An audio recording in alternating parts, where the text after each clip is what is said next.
সালটা তখন ১৯৪৬ সালের ২২শে মে।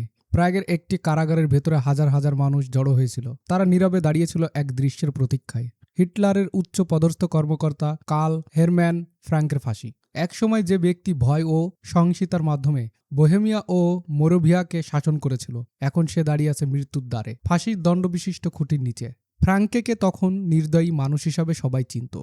প্রকাশ্যে ফাঁসি, গণগ্রেপ্তার আর সর্বব্যাপী সন্ত্রাস ছিল তার শাসনের প্রতিদিনের অস্ত্র। রেডিও সম্প্রচারে তার কণ্ঠে বারবার শোনা যেত সতর্কবার্তা, প্রতিরোধ চালিয়ে গেলে আরও রক্তপাত ঘটবে। এমনকি ১৯৪৫ সালেও যখন জার্মানি ধ্বংসের পথে, ফ্রাঙ্কে কোনো দয়া দেখায়নি। সোভিয়েত ও মার্কিন সেনারা অগ্রসর হলে তিনি আলোচনার চেষ্টা করলেও শেষ পর্যন্ত আমেরিকান সেনাদের হাতে ধরা পড়েন। ফ্রাঙ্কে চেক আদালতের বিচারের হাত থেকে রেহাই পেতে চাইলেও আমেরিকানরা তাকে চেক কর্তৃপক্ষের হাতে তুলে দেয়।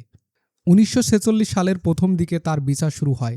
তার বিরুদ্ধে যুদ্ধ অপরাধ ও মানবতা বিরোধী অপরাধের অভিযোগ আনা হয়, যার মধ্যে ছিল লিডিস ও লেজাকি গণহত্যার সরাসরি দায়িত্ব এবং বছরের পর বছর ধরে জনগণের উপর সন্ত্রাস চালানো। তিনি দোষী সাব্যস্ত হন এবং মৃত্যুদণ্ডে দণ্ডিত হন। বিচার শেষে কোনো বিলম্ব হয়নি। শোকাহত এবং কারারুদ্ধ চেক জনগণ ন্যায়ের প্রতীক্ষায় ছিল। মৃত্যুদণ্ডের দিন ফ্রাঙ্ককে কারাগারের প্রাঙ্গণে নিয়ে আসা হয়, কিন্তু সেখানে ছিল না কোনো ফাঁসির মঞ্চ, কেবল একটি কাঠের খুঁটি।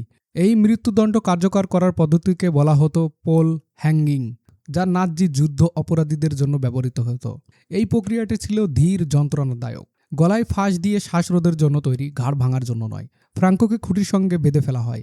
এক প্রান্তে দড়ি খুঁটির উপর দিয়ে টানা হয় এবং তার গলায় পেঁচিয়ে বেঁধে ফেলা হয়। প্রহরীরা দড়ি টানতে টানতে তাকে উঁচুতে তুলতে থাকে যতক্ষণ না গলায় ফাঁস শক্ত হয়। তার পা বাতাসে ঝুলছিল, কোনো আংশিক মৃত্যু নয়, শুধু কয়েক মিনিটের নিঃশব্দ সংগ্রাম। তারপর তার দেহ নিতর হয়ে ঝুলতে থাকে।